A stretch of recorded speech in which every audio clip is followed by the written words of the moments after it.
Quand je prends dernièrement les propos d'Emmanuel Macron sur l'Afrique, eh bien, tout Africain conscient devrait donc comprendre très vite tout ce qu'il a pu nous dire et qu'est-ce que ça signifie. Le général Tchiani a dit il n'y a pas longtemps du changement donc de tactique ou de stratégie des forces françaises en Afrique, et je pense qu'il est venu le confirmer. Il s'agit de dissoudre et de garder un dispositif socle.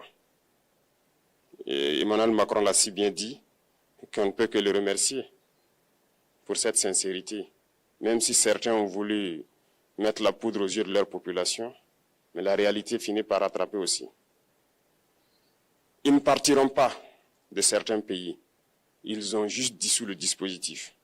Vous ne les verrez plus dans des bases, mais dans les ambassades, ils seront là. Ils vont constituer des sociétés de sécurité pour sécuriser leurs sociétés qui existent dans ces pays-là. Mais les soldats seront là, mais vous ne les verrez plus en tenue ou rassemblés dans des bases. C'est tout ce que ça veut dire. Ils vont se réorganiser, mais seront là. Il a parlé de politesse vis-à-vis de certains chefs d'État en leur donnant la primauté d'annoncer donc la rupture ou le départ des forces françaises. Ça nous importe peu, on peut dire, mais tout ce que nous savons, c'est que si vous voulez une rupture avec ces forces impérialistes, c'est simple, on dénonce les accords. Tout commence par là-bas. Et je pense que l'exemple du Tchad, en tout cas, est palpable. Ils ont commencé par dénoncer les accords. Sinon, si on ne dénonce pas les accords, juste dire que les bases quittent, on n'a rien fait. Parce que le problème se trouve dans les accords coloniaux de défense qui ont été signés depuis l'indépendance.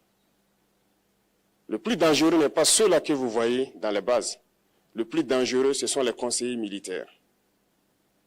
Les conseillers militaires existent dans tous ces pays. Ils ont existé au Burkina aussi jusqu'en fin 2022, jusqu'à ce que nous prenions nos responsabilités. Et qui sont ces conseillers militaires? C'est ceux-là qui sont censés mettre en pratique la politique de la France ici. Ils doivent travailler à rendre nos armées très faibles pour que la France puisse toujours avoir l'argument d'exister ici. Sous Blaise Compaoré, ils avaient réussi.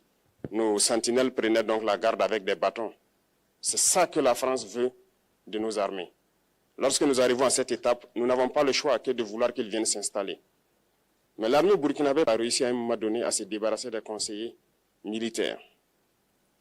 Malheureusement, je pense qu'en 2019, après l'opération au Tapuano, où ces Français ont vu que l'armée burkinabé avait encore une capacité de réagir au terrorisme, ils ont appelé le chef d'état-major en France, ils l'ont instruit de reprendre les conseillers militaires dans toute la structure. Eh bien, il n'a pas accepté, mais au retour au pays, les politiques l'ont instruit d'accepter les conseillers militaires. Et c'est là que les conseillers militaires sont revenus dans l'armée burkinabé en 2019. Avec toutes les conséquences qu'on connaît, l'armée était en train de disparaître dans les années 2020-2021. Et d'ailleurs, c'est le moment où beaucoup de militaires ont dû déserter, parce qu'il n'y avait plus d'espoir. On était en train de s'effondrer.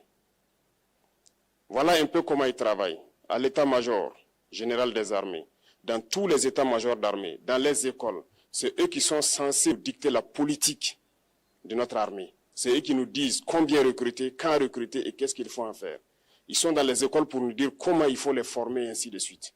Tant que ces conseillers militaires sont là, vous n'êtes pas indépendant. Votre armée aura juste l'apparence d'une armée qui sera là en train de faire des parades, du cirque. Mais lorsque viendra la guerre, vous vous rendrez compte que la parade, c'est une chose, mais la guerre, c'est une autre chose. Il faut rompre les accords. C'est la seule façon d'avoir une armée indépendante et se construire, être fort. Mais beaucoup de gens ne le comprennent pas peut-être. Et même avec ces accords, la France choisit dans nos États des élèves officiers pour aller les former. C'est à travers ces mêmes accords. Mais en réalité, ces officiers qui partent se former pour la plupart, pour la France, ils viennent pour servir l'État français dans leur pays. Ils ne viennent pas pour servir nos pays. Ils les forment pour qu'ils viennent servir les intérêts de l'État français. J'en veux pour preuve. Lorsque nous nous sommes révoltés, beaucoup d'officiers au Burkina qui ont été formés en France ont été immédiatement contactés pour leur dire que c'est le moment de se mettre en action parce que vous avez été formés pour ça, pour servir les intérêts de la France. La plupart de ces officiers nous ont rendu compte. Nous avons pris acte et nous continuons de suivre. Lorsque un officier formé en France arrive dans son pays et par malheur meurt soit par accident ou bien sur le champ de bataille, en France, il y a une nuit d'hommage aux morts dans l'armée, comme partout ailleurs. À la nuit d'hommage aux morts, on cite le nom de l'officier en question et on dit « mort pour la France ». Ils ne le forment pas pour servir son pays, ils le forment pour servir leur État. Et dans beaucoup d'États africains, il y en a plein de ces officiers. Combien sont patriotes, Dieu le sait. C'est une leçon que Emmanuel Macron a donnée encore au chef d'État africain, de se rattraper et de pouvoir vraiment mener cette lutte contre l'impérialisme. Mais en plus de ça, il a aussi insulté tous les Africains dans ses propos. Il y a une partie qui a retenu mon attention, là où il parlait d'ingratitude. Et que l'ingratitude est une maladie non transmissible aux humains. Lui, il est humain, notre ingratitude n'est pas transmissible à lui. Voilà comment ce monsieur voit l'Afrique, voit les Africains. Nous ne sommes pas des humains à ses yeux. Peut-être que c'est lui qui n'est pas humain, il ne se met pas dans la classe des humains. Mais s'il y a bien un ingrat, c'est bien lui. Je pense que s'il n'est pas athée et qu'il prie, à chaque matin qu'il se réveille et qu'il prie, il devrait aussi prier les Africains. Parce que c'est grâce à nos ancêtres qu'il existe aujourd'hui une France. Il devrait nous prier. À ses yeux, nous ne devons pas être des humains, nous sommes plus que des humains. Ce sont des messages très forts qu'il passe. Moi, je pleure le peuple français. Mais quand même, il est bien pour l'Afrique. Il est un mal nécessaire pour nous. Ceux qui veulent se réveiller, se réveillent. Ceux qui ne veulent pas se réveiller, comme on le dit, on ne peut pas réveiller quelqu'un qui ne dort pas. Les Africains doivent se réveiller. Nous devons travailler à être indépendants, à faire au moins ce que nos peuples connaissent le bonheur. Et la lutte contre l'impérialisme, c'est ça. Il faut décoloniser les mentalités, prendre en compte toutes ces données-là, parce que le monde nous donne tellement d'exemples à voir. Pour eux, il n'y a pas de morale. Ils peuvent vous désigner aujourd'hui terroriste, mais demain, vous êtes un héros, par leur simple bouche. Ils décident de ce qu'ils font. Ils parlent de démocratie, mais ils se font eux-mêmes des coups d'État constitutionnels entre eux. Ils parlent des droits de l'homme, mais ils déciment des populations ailleurs. L'Africain doit se réveiller, l'Afrique doit se réveiller.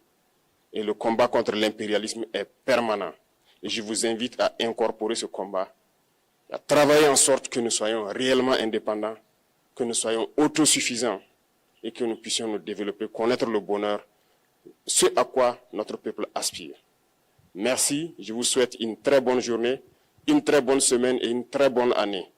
Et que, à la fin de cette année 2025, en faisant la rétrospective, nous devrons nous dire que nous avons apporté un grand plus à notre nation. Merci beaucoup à tous, que Dieu vous bénisse et que Dieu protège notre chère patrie.